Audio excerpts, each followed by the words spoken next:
When it comes to video games, the last thing that any developer or publisher wants to see is a player quitting out from their title. If more and more people quit the game, the less likely it will be to sell expansions and sequels down the line. It's why we've seen a move towards cinematic games designed to hook people in for the long haul, and of course, why rewards are doled out like sweet, sweet candy in order to keep communities coming back for more. So let's take a look at them. As I'm Jules, this is WhatCulture.com, and these are 8 video games that won't let you quit.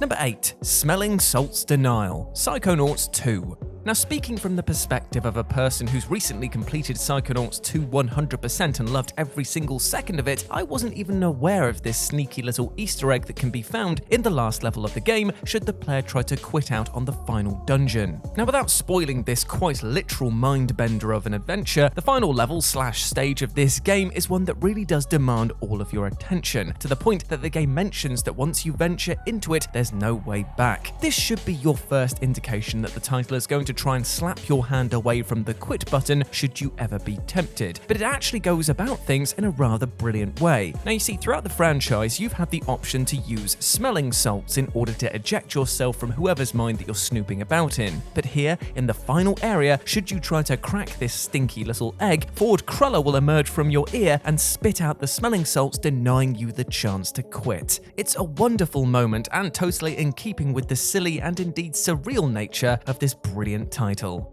Number 7. You Have Not Been Summoned, Dark Souls 2.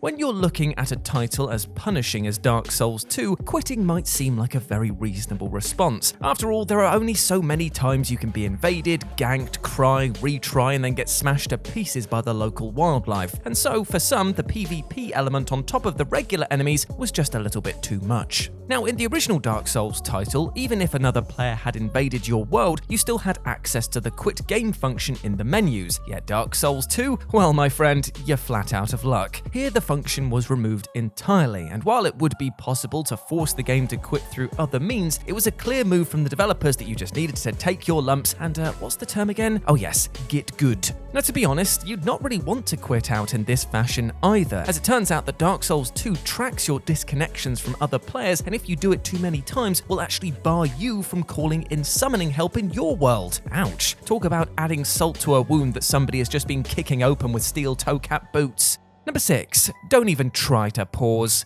SCP Containment Breach. With a game as consistently terrifying as SCP Containment Breach, you might be tempted to reach for the quit button just to save yourself from the horrors that you've been having to face. However, unlike most other titles in the genre, SCP isn't exactly a game that lets you take the easy way out. Now, to better explain, let's run through the real-life scenario that I faced when taking on this horror darling. So, I'd been playing the title for about an hour at this point, and as you might expect, my hands were pretty sweaty and my heart had been set to permanently tub-thumping, so I thought to myself, you know what, I'm going to take a wee breather, grab a drink, and steady my nerve. So, as I tried to pause the game in order to make myself an elegant tramp, which for the record is 3/4 of a pint of white lightning, 2 shots of apple sours, 1 shot of cherry brandy, and topped with blackcurrant squash, I suddenly realised that the game had unpaused itself. Now, figuring this must have been a mistake, I tried again, and wouldn't you know it, the title once more unpaused, this time with a little teaser note saying, "Stop hiding." Needless to say, I slept at a friend's house that night, crying into the wee hours of the morning. Number 5. Catwoman, come back! Batman Arkham City. One of the greatest things about Arkham City's release, outside of finally letting players explore the grim and gritty Gotham in greater detail, was that in the run-up to the game's release, it was made apparent that Catwoman wouldn't just be showing up to test her new whip on some goons' faces, but would also be a playable character thanks to a pre-order bonus. Needless to say, fans were thrilled to finally be able to play as this DC mainstay, and her combat style perfectly countered that of Batman himself, relying more on acrobatic dodges and counters to get the job done. That being said, one thing that truly surprised players is that when playing through her chapters, you're actually given the option to abandon Batman in his time of need and simply abscond with a ton of loot. However, it's a bit of a trick because if you do decide to leave him high and dry, the game will actually teleport you back in time in order to make the air quotes right choice, thus providing a weird character choice with only one real route, and an example of railroading that in effect won't let you quit on Juicy Bruce. Number 4. You're taking the dress, damn it. RAMBO for the NES.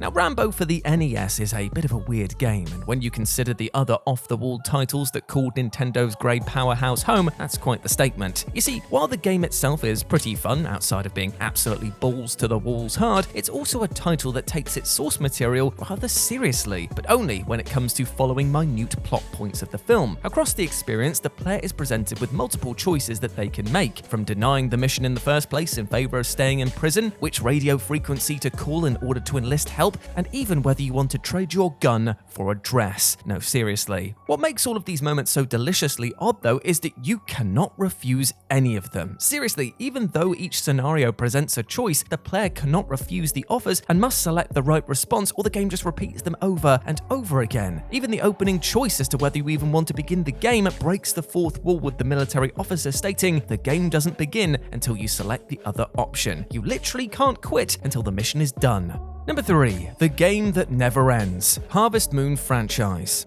One of the glorious things about the Harvest Moon franchise is that it's a series that encapsulates the long, hazy days of summer to a T. I mean, sure, you're working hard in the fields, tending to your crops and sorting out your livestock, but it's got that tone of the carefree about it, and becomes a game that many players chose to unwind with thanks to its laid-back approach to gameplay. But it's also a series that seemingly traps you forever in a gameplay cycle that you can never ever leave. You see, outside of the first installment, pretty much none of the titles that followed have a definitive ending, letting the player carry on their farming duties potentially forever. And while it might be easy to respond with, well, this means I can actually quit any time, the pull of these games is that they force an emotional connection between you, the villagers, and of course, your farm. After all, you've built this place from the ground up or restored it to its former glory, and now you have so many people and animals depending on you.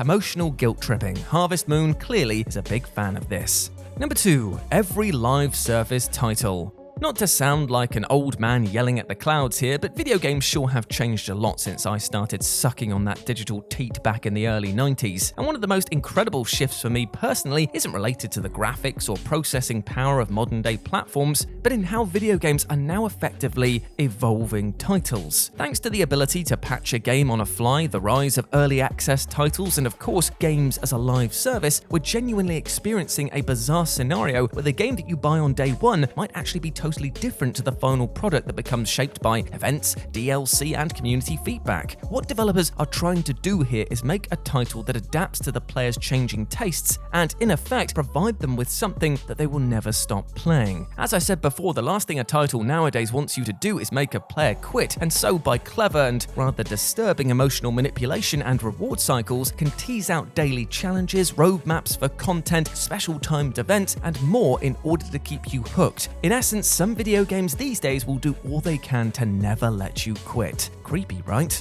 And number 1, putting you back into the same game. Paladins. Now, something that we've not touched on this list so far is the concept of rage quitting, that horrible moment where things are going so south for a player that they think that the only thing that they can do is tap out of the contest and possibly put a fist through a wall for good measure. Now, it's not something to be proud of, as it removes the spirit of competition from the mix, but we understand that it does happen from time to time, and of course, video game developers are also aware that it too might affect their titles, and so have come up with ingenious ways to punish or mock those dipping out early. From tongue-in-cheek achievements on FIFA to XP debuffs and even denial from playing again until players have sat through a cooldown period, there are many ways to de-incentivize this hot-headed decision. However, Paladins just came up with an even better solution, in that it literally just put you back into the same match that you tried to quit if you tried to rejoin again. That's right, if you were looking to duck out of a dunking, then you'd not find the option here, as Paladins would stick you right back into the match that you tried to quit on over and over again. You were going to take that loss whether you wanted to or not.